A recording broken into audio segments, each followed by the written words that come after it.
Jean, chapitre 4. Le Seigneur sut que les pharisiens avaient appris qu'il faisait et baptisait plus de disciples que Jean.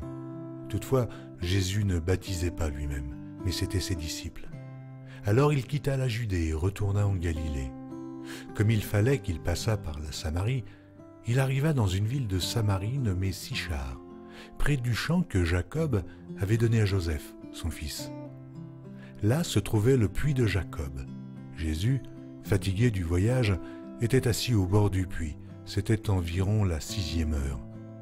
Une femme de Samarie vint puiser de l'eau. Jésus lui dit « Donne-moi à boire », car ses disciples étaient allés à la ville pour acheter des vivres. La femme samaritaine lui dit « Comment toi qui es juif, me demandes-tu à boire, à moi, qui suis une femme samaritaine ?» Les Juifs, en effet, n'ont pas de relation avec les Samaritains. Jésus lui répondit « Si tu connaissais le don de Dieu, et qui est celui qui te dit « Donne-moi à boire », tu lui aurais toi-même demandé à boire, et il t'aurait donné de l'eau vive. « Seigneur, lui dit la femme, tu n'as rien pour puiser, et le puits est profond. D'où aurais-tu donc cette eau vive ?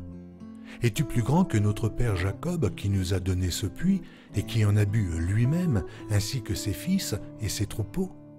Jésus lui répondit « Quiconque boit de cette eau aura encore soif. Mais celui qui boira de l'eau que je lui donnerai n'aura jamais soif. Et l'eau que je lui donnerai deviendra en lui une source d'eau qui jaillira jusque dans la vie éternelle. » La femme lui dit « Seigneur, donne-moi cette eau, afin que je n'aie plus soif, et que je ne vienne plus puiser ici. » « Va, lui dit Jésus, appelle ton mari, et viens ici. » La femme lui répondit « Je n'ai point de mari. » Jésus lui dit « Tu as eu raison de dire « Je n'ai point de mari », car tu as eu 5 maris, et celui que tu as maintenant n'est pas ton mari. En cela, tu as dit vrai. » « Seigneur, lui dit la femme, je vois que tu es prophète. Nos pères ont adoré sur cette montagne, et vous vous dites que le lieu où il faut adorer est à Jérusalem. Femme, lui dit Jésus, crois-moi, l'heure vient où ce ne sera ni sur cette montagne, ni à Jérusalem que vous adorerez le Père. Vous adorez ce que vous ne connaissez pas. Nous adorons ce que nous connaissons, car le salut vient des Juifs. Mais l'heure vient, et elle est déjà venue, où les vrais adorateurs adoreront le Père en esprit et en vérité, car ce sont là les adorateurs que le Père demande. Dieu est esprit, et il faut que ceux qui l'adorent en esprit et en vérité. La femme lui dit « Je sais que le Messie doit venir, celui qu'on appelle Christ. Quand il sera venu, il nous annoncera toutes choses. » Jésus lui dit « Je le suis, moi qui te parle. » Là-dessus arrivèrent ses disciples qui furent étonnés de ce qu'il parlait avec une femme. Toutefois, aucun ne dit « Que demandes-tu » ou « De quoi parles-tu avec elle ?»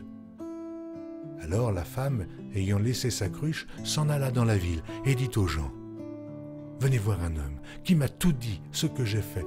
Ne serait-ce point le Christ ?» Ils sortirent de la ville et ils vinrent vers lui.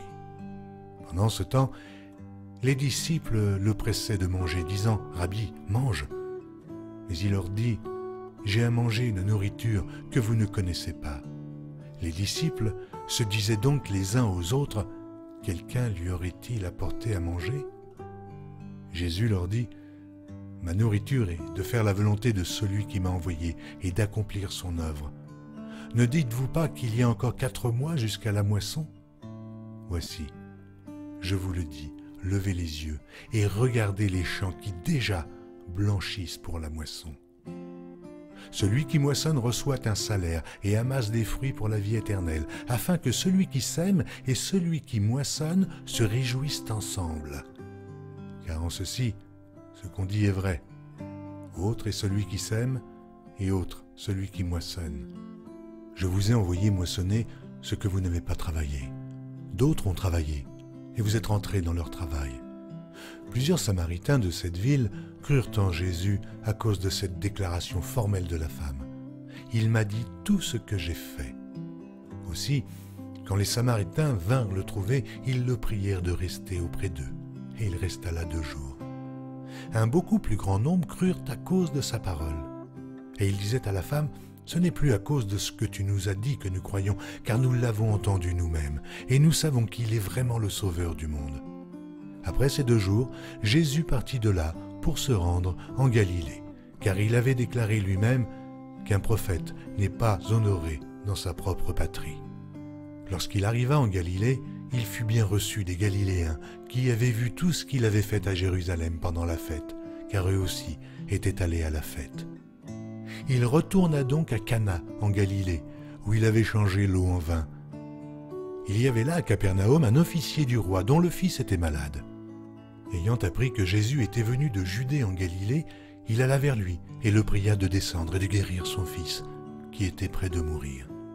Jésus lui dit, « Si vous ne voyez des miracles et des prodiges, vous ne croyez point. » L'officier du roi lui dit, « Seigneur, descends avant que mon enfant meure. » « Va, lui dit Jésus, ton fils vit. » Et cet homme crut à la parole que Jésus lui avait dite, et il s'en alla.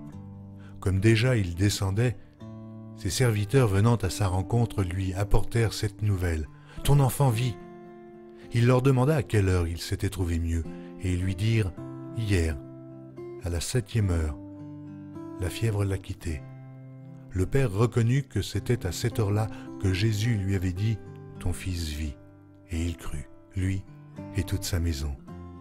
Jésus fit encore ce second miracle lorsqu'il fut venu de Judée en Galilée.